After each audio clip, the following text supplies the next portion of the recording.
Hey guys, so welcome to another episode of Entrepreneur Spotlight, where we highlight inspiring entrepreneurs who have an amazing story to tell. And this is brought to you by the Hacker Collective community. We are a community that gathers startup enthusiasts and entrepreneurs from all around. For today's episode, we have with us Mr. Derek Yee from our very own Hacker Collective. So, hi Derek, how are you? Hey Samantha, thanks for having me on board, and I'm very excited to kickstart our very first episode of this whole Entrepreneur Spotlight series. Yeah, why not we start by telling the audience a little bit about yourself, maybe your background? Cool. I am from Subang, born and bred in KL, and I come from a background with finance. Studied and worked for a bit in the whole accounting finance industry, and I had a few stints in venture capital, which is what sparked my interest to go into technology. And long story short, I just felt like there's a huge talent mismatch in terms of employers hiring for good tech talents, because I see it when I was in the industry. I saw how people were just fighting to get the best talents.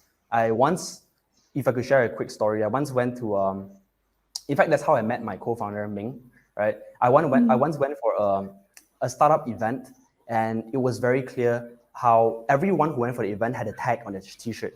Right, it says either you're an investor, you're a startup founder on the business side, or you're a tech founder. And then when people were sorting them according, because it was a networking event, right, and it was for people to Mm. find co-founders who could potentially match their talents.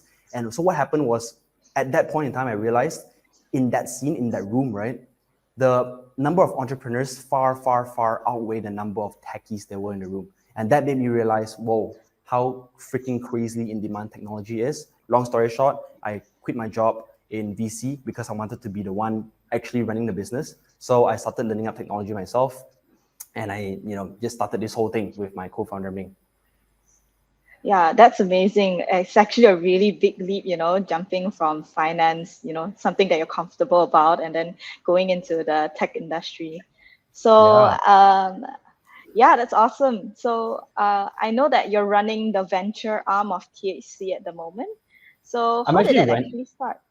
I'm actually running all arms. So like for the way Ming and I do things, we're what we call general partners. So in terms of the venture side of things, right, what we do is we co-found businesses, because we know fundamentally as a business, we know that to grow as a solid business, we need to have either number one funds, or we need co-founders to run the business together with us to Yeah. complement our skill sets and to provide the time. For Ming and I, we are true hustlers. Right? We hustle like crazy. And what we need to look for people like that to really hustle together with us. And the only way we can scale and diversify our interest in different startups, because we love startups, it's just we're just so capped to what we're doing right now, which is providing awesome education experience to our students. We're just so capped. We don't have the time to go and do all these things. That's why we want to look for co-founders to really encourage them to take the leap to start building tech startups. And that's what we do on the venture side. That's amazing. Definitely can confirm on the fact that you and Bing are hustlers.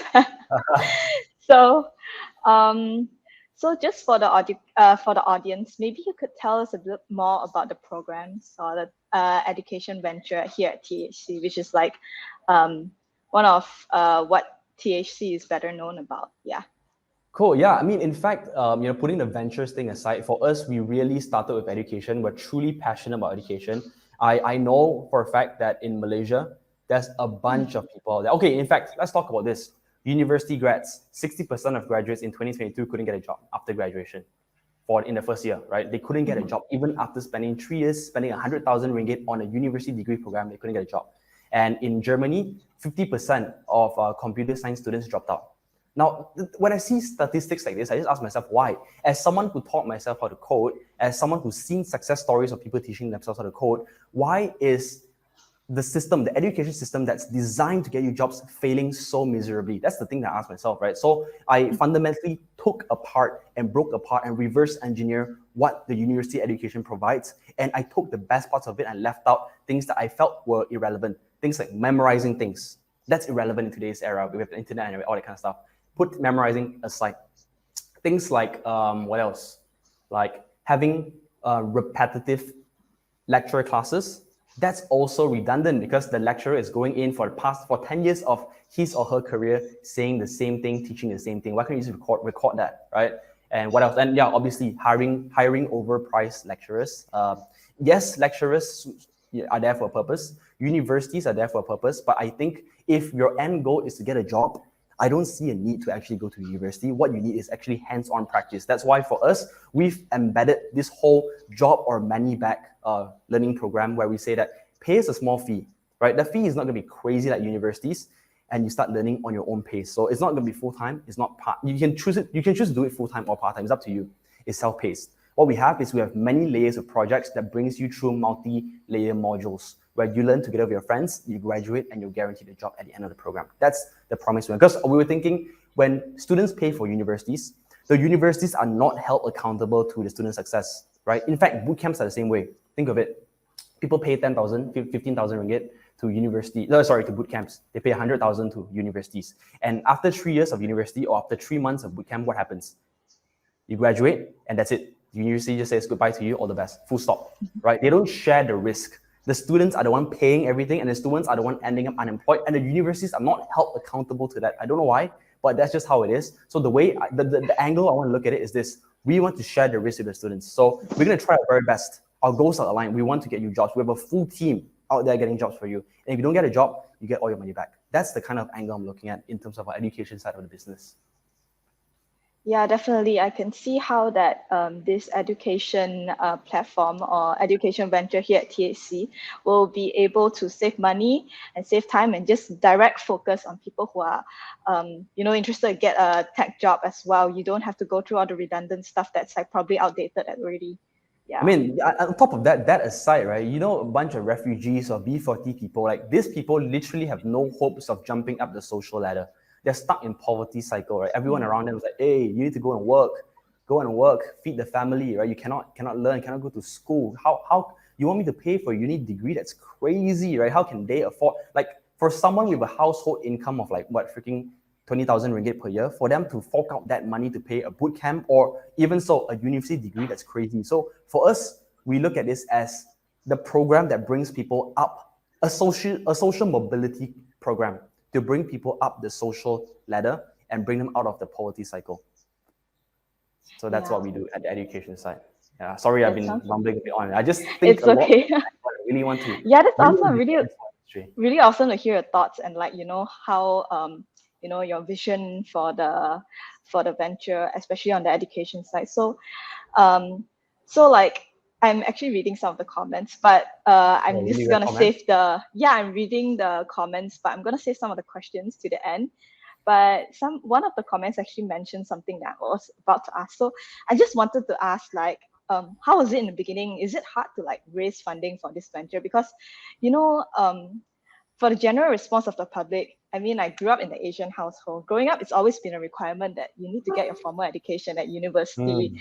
I'm sure with this, even though there's a lot of benefits, I'm sure there's a lot of contradicting views, especially from people who really think that you should get your formal education at university. I mean, not to say that formal education at university is not needed, but yeah, what are your thoughts on that? And was there any problem or any friction getting any funding for this venture?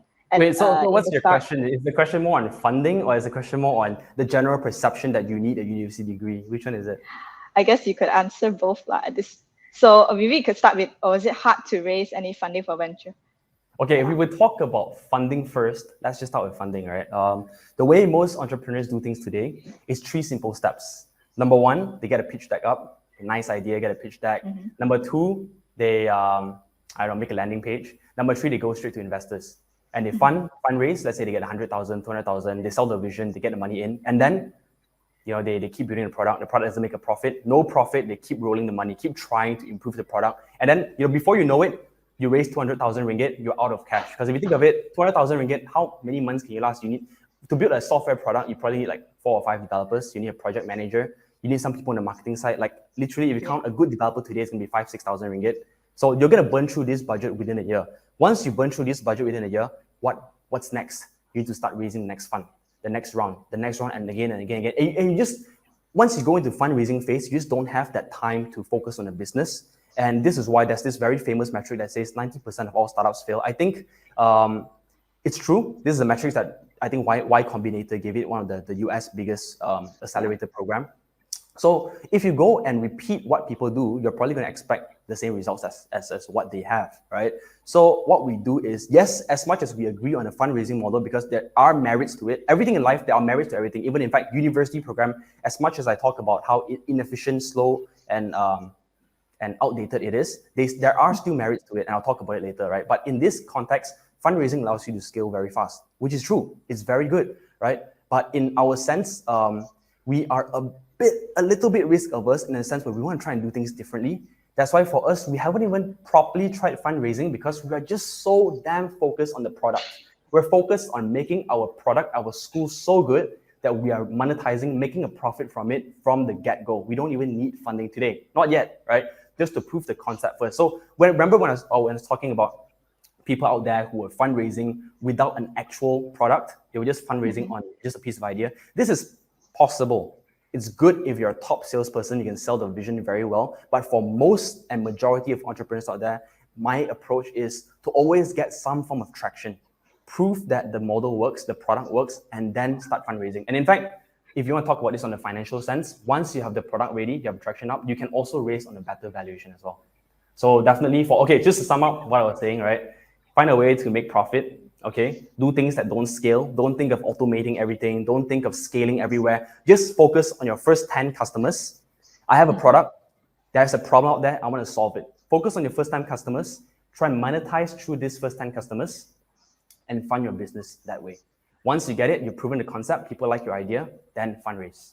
That's the angle that I would look at. And for us right now, we are going to start fundraising very soon because we have proven the concept. People like our style. We've successfully matched people to students. Now we want to take it to the next level where we fundraise and impact more lives and explore this and expand this learning education system across Asia or perhaps the world.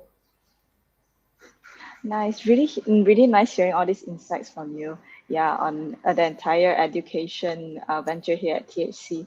So back to the other question. Do you agree? When people come to you saying that they give contradicting opinions on formal education at university, how about that? I think fundamentally, of course, if you want to talk about the merits of university, there are definitely merits. I mean, if you look at it, university gives you a nice learning environment. You get to take 3 years out and make friends, network. You get to have a very structured curriculum. It's all good, but you have to remember that there's a cost to it. It's not free. If it's free, it's good, right? If you ask me today, Samantha, let me ask you a question, Samantha. Do you want a Ferrari? Is a Ferrari good? Yeah. Of course it's good, right? Everything's good, but there's a cost to it. But are you willing to pay $1 million for it? Probably not, right? Yeah. Right? Definitely. So it boils down to the cost. What I'm saying, when I say it's not good, I'm saying it's not efficient. I'm saying the risk to reward, the cost to reward ratio, right? Yeah. The cost benefit here is not aligned for the amount of money you're putting in. That's why at the end of the day, it depends. If your goal is to get a job, then probably learn yourself, upskill yourself, think of how you can add value to employers or your clients. You get a job, you get employed, you get paid right there on the dot, right? But if your goal is to be a lecturer, do cutting edge research, you need funding to do those research. Only a university can give you those academic papers to publish, right? So it depends on your goal. So I wouldn't say university is bad. And I would say there are merits to it. And what I'm trying to do here is I'm trying to look for the redundant and inefficient part of education, take it all out, and embed my way of making it efficient. For example, no teachers. Why pay teachers when you have Harvard University's CS50, okay? CS50, first year university, first year computer science degree program is out. It's for free. It's open sourced. Why do you still want to pay your university lecturer to repeat the same thing, or even on a subpar level? Why are you doing that? That's the question I ask myself all the time. And that's on on that side. Now we're talking on the less efficient side, or the more efficient side of university. You get networking, you get friends, you get mentorships, you get workshops, you get career prep opportunities, right? These are all very good university side of things. And on my side, I will try and put it down and say, hey, you can never get this on an online course, because in an online course, you are limited to just online videos, learning yourself, very lonely, very demotivated. We are all social creatures. So That's why when you go to university, you make friends. And these networks that you make in university, I could argue, are very, very beneficial. So what we want is we want to take this whole social element and put it on our product. So we say, hey, look, even if you learn with the Hacker Collective, you're not neglecting the fact that you're making friends. Right. Yeah. So that's I guess that's my pitch. If I were to share a comparison. Again, to reiterate, I'm not bashing on universities. I'm just saying that there are things that are redundant, inefficient, and let's see how we can fix them. Yeah, and I also feel like, okay, maybe this is just a little opinion from me, because I'm also someone who actually pivoted out from my field of study in university. I feel like this tech education background is actually a really good second chance for people who wish to venture into other fields, because for us, like making a decision on what field you want to go to, it was a decision when we made at 17 or 18 years old, and at that point, how could you expect like a teenager to do something like that? That's what I felt as well. Completely agreed, man, Samantha. I mean, like right on the dot for that point. I spent all my life being a science student, straight A student, by the way. Every single exam I got straight A, science student. And guess what? After after college, I asked myself, what was it I wanted to do? I honestly didn't know. Like my whole life, I was just hustling my ass off, trying to study, get good grades, right? And when my mom asked me, hey, Derek, uni is starting in 1 month. What do you want to do? I'm like, Mom, I had 1 month to think. What am I going to do, right? My mom was like, Derek, just do whatever you're qualified for. Go and be a doctor. Go and do this. Just pick. No, exactly. No, the Asian mindset, right? Pick whatever allows you to get the highest qualification, right? Let's say you get 4 A stars. Go and be a doctor, right? Don't be an accountant or something like that. So for me, I asked myself, what do I want to do? For me, I was very, very interested in biotechnology. Okay. I was reading about the whole hype about genomics and CRISPR technology and gene editing. I really love those stuff. But you see, the thing is, the prospects of that in Malaysia, as I was told back in the days, I didn't even do much research, was that I was going to end up doing a lot of research. And for me, being someone who really wants to do business, who really wants to talk to people, I felt like that might not be the best one for me. So I actually did a small pivot and I almost did a degree in dentistry. But long story short, I wanted to do business at the end of the day. Yeah. So I wanted to do business. And my mom said that, I asked my mom, hey, Mom, would you give me 100,000 right now to do business? Or will you give me 100,000 right now to go for a degree? So, my parents, obviously, they saw the need for education. And back then, I was a completely different version of myself. I was like, yeah, sure, whatever, it's free money. It's my mom's money, right? Just did it, went for it. And right after the degree, actually, you know what? Halfway through the degree, I actually realized that this is not the field I wanted to do. It makes no sense, right? I didn't like to do all this accounting and finance stuff. I want to do business. So I came out, I explored technology, and there we go. I took 6 months, hustled my ass off at home, started landing projects, and made some decent amount of money. So for 6 months, I was learning myself. I didn't pay anyone. I learned myself. And I also wasn't paid. I wasn't employed. I was just learning freaking 9 a.m. to 12 a.m. every single day for 6 months, right? And then, and that's how I felt. I decided it was doable. And that's why I decided to say, hey, you know what? There are tons of people out there like me. Why don't I try, like I said just now, try and find the first 10 people that will impact the most. So I told myself to go out there. I gave it my personal mission to, within a month, find 10 people like myself and try and add value to them. And that's literally how we started off the Hacker Collective. We started off with, I think, 500 ringgit in ads and just myself going out there shouting the message. And that's how we got our first batch for 500 ringgit. I think we converted. We got like what, freaking 5,000 bucks from that investment of 500 ringgit. So just based on that beginning itself, we started rolling based on our profits from that first batch, and then we just continued growing since then. That's awesome. Like, I can completely relate to your story as well, because I'm also the straight A student, and lucky for me, I actually took the biotech road. I graduated with a degree that's awesome. in research, but then now I'm also looking to pivot. So I guess like with the education and tech as such a very attractive industry for especially fresh grads, a lot more people are actually coming to this industry, and the education program at THC is like a second chance for other people who are looking to pivot or looking to upskill. That's like a space for everyone here, I can say. In fact, we don't just stop at technology. When you say the Hacker Collective, we mean the hacker mindset. How can you hack things, be it design, be it law, be it marketing? But I don't want to confuse people out there, because when people see us, the Hacker Collective, it's confusing enough. So yes, we focus on technology, but we don't limit ourselves to that. We want to grow and have the hacker mindset. I wouldn't say I'm the best candidate to represent a brand. In fact, right, there are a bunch of hackers out there. My mission is just to recruit these guys and find a way to build things together with them. right? You don't need a uni degree. You don't need $1 million in funding to get started. You don't need like a PhD from Harvard to get started. You just got to have a mission, try and solve it, and get started. That's my kind of like philosophy when it comes to building startups and all about the hacker mindset. Yeah, that's awesome. And like with the confusion in the name, I'm guessing you are referring to people saying that, oh, are you guys hackers? Yeah, all the time, man. All the time. Yeah, all the time. So now that I'm hearing that THC and its ventures are actually going well, so what are your visions for 2020? Any personal Well, visions or for THC? I Yeah, think this both. one, I don't know if Ming Yeah. is listening to this right now, but our goal for 2020, 2022, we made it very clear.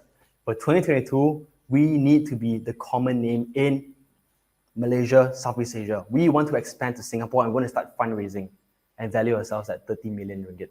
We have a full Awesome. plan out there, right? I put it out there, so I need to make it a point for me to achieve it. I hope I'm not there yet. So for anyone who's watching this, look, I'm not your rich ass CEO kind of guy. I'm just your regular dude trying to hustle, and I have big plans. So I'm really hoping to share good news by the end of the year. Yeah, it's nice. I really hope that you guys will achieve that as well. Seems like a really big goal, but Yes, definitely think, yeah, with the hustle mindset, I think it's definitely achievable. Dream big, definitely. always do that.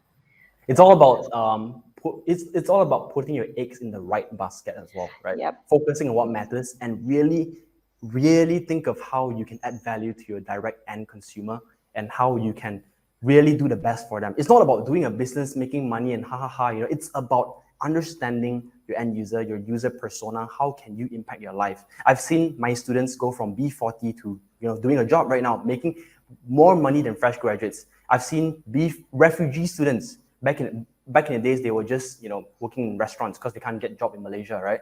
Join us, train them up, give them the opportunity to work in projects. Boom, senior developer right now. I've seen so many stories like this, and it really warms my heart to see this. And my mission, if you ask me, is to see a lot more of this, more than this. My mission is to see more people move up the social ladder.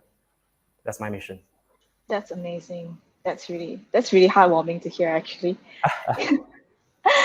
So I guess enough about THC. So I guess we Yeah, can sidetrack a little bit more. Just let the audience know a bit more about you. So since we all know now that you're a hustler, so how many hours a day do you actually work on damn, average, man. that is? I think now I'm in a little break phase right now, so it's like 12 hours now, little break right now. So it's like Oh, like yeah. 9 a.m. to 9 p.m. at least, right? I would say back in the days it was 9 a.m. to 12 a.m. Oh, yeah. and on weekends as Wow. well. So if you count that, That's a that's like lot. 12 hours times 7 days, yeah, approx. But I guess like when you're like really so passionate about something, like you really can't get your mind out of it. Yeah, So give it a yeah, I rest, guess man. it's understandable. Give it a Understandable, rest. Yeah. definitely. So yeah, but you work from home, right? Since the pandemic started, I guess many people can actually relate to that. So working from home, so what motivates you, when working from home? I guess like you can give maybe a bit of advice for people who are working at home and right now who are looking to build something like you as well. I Yeah. guess for me, right, honestly, back in the Mm-hmm. days, long time ago, right, one of the very first reason why I decided to learn technology was because I wanted a skill that allows me to, with two hands, I can make money wherever I go. I could be living in Maldives and working for clients in US. That was my very primary goal. And back then, I had an ex-girlfriend who was based in Hong Kong. And after Mm-hmm. UK, we both studied in UK. And after UK, we both went our separate ways. And so both of us, the mission we gave ourselves wasn't to do some fancy business, wasn't to rethink the education system. It was really more on learn up a digital skill set. And that was the challenge I gave her. She was a sociology student, and now she's like doing literally what I'm doing, like working from home and landing digital marketing clients, making like freaking 6 figures, right? So it's good. It's very good. If you ask me how do I improve this whole work from home situation, I would say at the end of the day, some people want that physical connection. So you should join communities or events to meet people once make it a thing, make it a habit. Yep, Make yourself definitely. accountable to it. Find a buddy, meet up, right? I met a lot of people because now with the rise of COVID and rise of tech jobs and all that, I know a lot of people who are working remotely, and I can tell you now that initially it's all fun and games. Everyone likes it. Everyone loves it. For myself, I loved it at the beginning. I was like, shit, this is the life I really wanted. But over time now I realized that it's just very easy to burn out working from home. So Yep. I would like to try and split up a little bit. When I work and I hustle my ass off. But during my personal time, family time, this guy, what's his name? Patrick Grove, the CEO of Catcher Group, one of the leading venture builders in Malaysia. He shared the concept of 5 Fs. 5 Fs meaning to be a truly wholesome person, you need to excel in these 5 Fs. Fulfillment, finances, I think it was family, what else? Faith. I forgot one more, right? basically, yeah, it's trying to keep things on a balance, and I think working from home definitely takes that balance away because your whole vision is disrupted. Like sometimes 7 o'clock is still working time, but sometimes you start working 11 o'clock. So for us, we measure in a way of outcome based working style. So we don't really judge our staffs based on their working hours, more on what can they deliver. Right? If they can deliver, we're happy. We give them the freedom to, want to go for a walk at 4 o'clock, want to go and meet up with your friend for lunch. We're okay with it. As long as you don't go crazy with it, we're okay with it. As long as you get your stuff done. So I think that's the way we look at it. Yeah, that's amazing. And I totally agree that it's very, very hard that sometimes the work-life balance gets thrown off balance when you're working at home because you wake up and then next to that is your working table already. It can go both ways. It can go really bad or really good. But bad can be on both ends of the spectrum. Like No, but you see, the thing is, Yeah. the one thing I always talk to people about is this: like, work-life balance is a myth, man. Like, if you want to have success in life, and you're young, look, we're all 25, 26, 30, 35 years old. This is young. It's all very young, right? Just go out there and really, really hustle the shit out of yourself. And worst case scenario, if you fail, you tried. But if you succeeded, hey, enjoy for the rest of your life. So that's the kind of mantra I have for myself. Yeah, and that's what I would suggest everyone out there. Even if you're working, you're an employee, it's all good. When you work, the fundamental point of you working like crazy like this allows you to outwork all of your peers and stand out in the workforce and improve yourself a lot. So wherever you are, whatever you do, hustle. That's all I can say. Always stay hungry for improvement, right? Yeah, man. Yeah. So I guess we are nearing the end of the session. Do you have anything? Yeah. Or do you have anything else that you want to add to any aspiring entrepreneurs out there? Damn, I mean, yeah. No, man, I think I shared a bit too much. I was talking a bit too much, but I think all in all, it's really just don't let your minds limit you. Don't care what your brain thinks. Don't care what your self-doubts. Just do it. Just do it, and it will all work out. You'll try and find a way to work things out. That's it. Yeah. The sky's the limit. The sky's the limit, yeah. Yeah. So I'm seeing actually there's a lot of activity in the comments. So actually we're gonna open up for a Q&A session on the floor. If anyone has any questions for Derek, they can just send them in the comments right now. We'd love to answer some. Cool. Yeah, Derek would love to answer some questions, right? Yeah. Sure. Yeah, but really nice listening to your thoughts and everything. It's very interesting, like seeing how you completely, it's like it's been long since I actually heard someone talk about their venture so passionately. I guess it's just been a very long time since the pandemic, everything, and like overall the mood was very, we started the business during the pandemic. Like literally, we started during the pandemic. So. Yeah, that's amazing, like seeing the growth of the company. Yeah. For us, it's all about learning. I think at the end of the day, a good entrepreneur is not one who knows everything, but one who's able to tweak and pivot and learn very fast, right? So that's what allowed us to automate a lot of our sales process right now, making sales every single day. That's what allowed us to learn up a lot of systems that we have today. That's what allowed us to scale our team to, currently 20 staff member. It's not a lot, right? In the grand scheme of things, it's very, very, very small. But for us, it's a good stepping stone, I say, and I got very big plans. So I hope it works out. Oh, we have a question. So this is from Ming Yu. What's the difference Malaysia and Singapore business in terms of tech learning and growth? Is there such a thing as work-life balance? Oh, that's the second question. Okay. Maybe Okay, you can okay, just okay. answer the Let's first go one for the first. first one. First one first. I feel like I'm talking to Ming now. I talk to Ming every single day already, and right now he's the one asking questions again. So, what's the difference between Malaysia and Singapore? I think I'm not going to take some fancy metrics out there, even though I do have quite a few fancy metrics. But I think I'm going to share the metric later. But what I can say is just based on my experience being trying to launch a product in Singapore, talking to investors in Singapore, talking to business owners in Singapore, it's very obvious that the ecosystem there, the environment over there, people are just a lot more supportive. That's it. Because, the whole premise of being a startup means that you are trying to launch an idea that is unproven. You don't know if it works. Airbnb didn't know if they could get random people staying in random people's houses.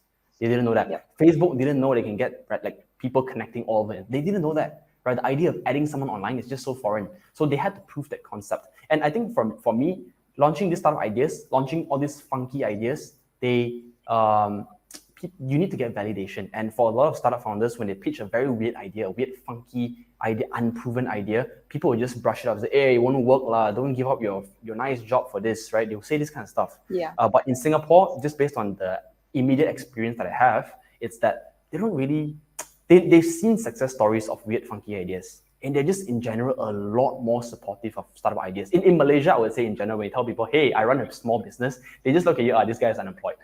This is one thing I realized. They just think you're unemployed because when you tell them you're running a business. That's one thing I realized. So and let me throw that metric right now, right? I think Singaporean foreign direct investment, just investments in terms of VC and private equity investments is probably 10 times more than what we have in Malaysia. So that itself, when you see a lot of funds coming in, automatically there'll be more success stories, more hires, more things going on.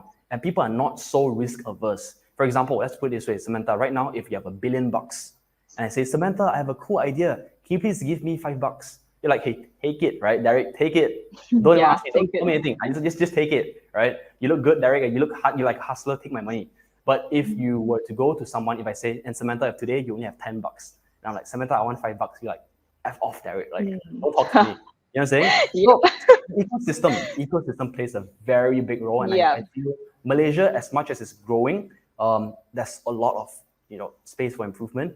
But Singapore is a lot more mature in that aspect. That's what I feel. So, another question from Ming. Is there such a thing as work-life balance? I think you answered that just now. There's no work-life balance. That. Yeah, no. If you're passionate about something, you'll be thinking about it day and night. Actually, there is right? Yeah. No, what if this? I want to go. Let's say if I'm Christian, I have to go to church. What if I have a girlfriend? My girlfriend wants to see me 3 times a week.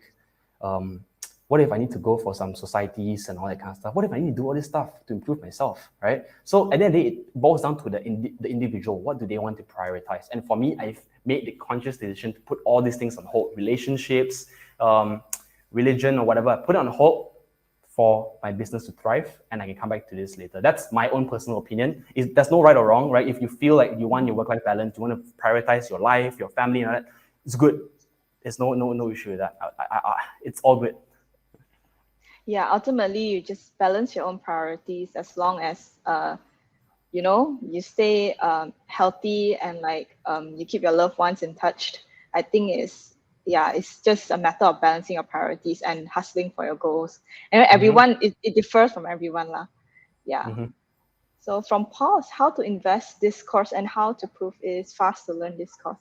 So Paul, you can actually reach out to us on Facebook. Our staff will actually assist you with that. And I actually did a full training video, by the way, Paul, on landing a tech job or building your own tech startup in 3 months without paying a single cent, doing it completely on your own. I actually did that, so you can check it out. Just go to the link. I think Samantha can probably drop it here. Yeah. Check it out. Watch the video. It's a 1 hour full, very comprehensive training video that I made.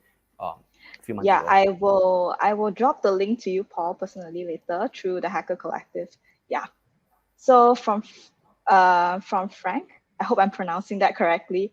I have a question. How do you handle every person's rejection about your business? Damn, Frank, you hit it right on the nail, man. That's such a good question, Frank. Because honestly, as business owners, if you cannot deal with rejection, you're screwed, basically, right? I mean, if you can't deal with rejection, you probably have to do a more proven type of business model. For example, selling ice cream, selling things that people need, right? for us, we knew since day one that we would face rejection because the sole fact that we have named ourselves the Hacker Collective, we are kind of like setting ourselves for rejections. But then again, for us, it's all about, again, proving that the name doesn't matter. For us, it's all about trying to really hit the problem and give a solution to the problem. For us, if we can solve this problem for you, I don't see why there's rejections. If there's rejection, I want to understand why. For example, I'll go up to Samantha. Samantha, can you please invest $500? Samantha will probably say, no, she rejects me, right? I'm going to ask Samantha, what do I need to do for you to invest $500 in me? Samantha will be like, I need you to do this. I'll like, okay, Samantha, if you invest $500 in me today, I'll give you 5 million tomorrow. Samantha will say yes, correct? So at the end of the day, it boils down to how you pitch it and how you understand why that person is saying no. Some people are saying no because they, if Samantha has $200 and asks for 500, obviously she'll say no and I won't try anymore. But if Samantha has $1,000 and asks for $50, there's a chance that I could get it. And if she says no, I want to understand why. And I'll try and fix it and try and impress Samantha. If I really cannot, then I move on to the next person and I keep trying and trying and trying. It's all about trying and tweaking the message and understanding your user persona and trying to meet their problems and solve it for them. Yep. So from Chin Seng, Singapore has better support in terms of startup than Malaysia. How can Malaysia bring itself up to Singapore's levels in terms of producing more startups? I saw this video somewhere. I can drop the link later. It's a YouTube video talking about how no matter where you go, okay, if you drop someone in, let's say you drop let's say there are two towns in this place, okay? One town is where everyone is very rich. There's a lot of capital moving around. It's like the upper class neighborhood. And there's another town, let's just say Ivy League, right? And let's say there's another town where everyone is like a poorer B40 kind of thing. So what this research did was they took people from the B40 households and they put them in Ivy Leagues or put them in the rich area. And they did a research over a span of, I think, 20 years. And I think it was sample size of, obviously it's not scalable because it's not scalable to move people from one place to another. It's just too expensive. But they did this research just to prove a point. The point is this: they took 100 people from this lower class underserved kampong and they put these people in a more upper class Ivy League, educated neighborhood, and 99% of them actually got into Ivy Leagues, believe it or not. So what I'm trying to say here is environment plays a huge role. And I think what can Malaysia do is Malaysia can definitely have more communities like what we have at the Hacker Collective. There are a few groups out there doing really awesome stuff. Startup Mamak, Developer Kaki, this kind of groups, there's a lot, I think Founders Institute, all these things, very, very nice. But if the government could have a bit more funds injected to really supporting these movements, or, in fact, if you don't want to wait for the government, come and join us. Just come straight and join us. Work directly with people who are actually building businesses and just surround yourself with this energy. Imagine the energy that I have today, me times 100, right? You see everyone like this and you will naturally feel, what's his name? I don't know, I think Jim Rohn said this. One of the billionaire entrepreneurs, he said this. He said, show me your 5 friends and I'll tell you who you are in the future. That's the whole concept about environment. If we can have a very solid environment, more solid environment, more mentors, more successful entrepreneurs, more investments come in. It's a cycle that self-repeats itself. That's my thought process. Yep, I was just about to say that you are who you surround yourself with. Yeah. So if you wanna improve, if you wanna be competitive, you have to surround yourself with people who are like-minded. This is what essentially a community is about, and this is also what we're trying to launch here at the Hacker Collective. Just put all the like-minded and passionate people around. Yes. People who actually really understand, the hardships and the fun and also the hardships in being an entrepreneur. Yeah, another one from Ming. You look young. Why should people listen to you as compared to uni that's around 30 years? As compared to uni, what's uni? Oh, university has been around for 30 years. Yeah. That's a very good point. Why should people listen to me? I've been doing this for the past 2 years, so 2 years is a baby compared to what universities have. But you see, if looking at the trend that things has been changing and evolving, 30 years ago, there wasn't Google. So the whole conversation, just by that one sole fact, changed so much. With Google itself, the value that you get from memorizing things just diminishes like crazy. And the thing about university is it's designed if you go back into the 50s or back I don't know how many hundreds of years ago when universities were invented, they were designed to solve one thing, which is to get people specialized in solving one thing, right? So at some point back in the days when people didn't have those skill sets and you had a uni degree to accreditate you and say that you have these skill sets, back in the days, obviously, due to the sole economics of demand and supply, it's obvious that people with degree would stand out. But in a world today where every single person you meet, pretty much everyone you meet, has a uni degree, how do you stand out? Do you stand out by memorizing things? No.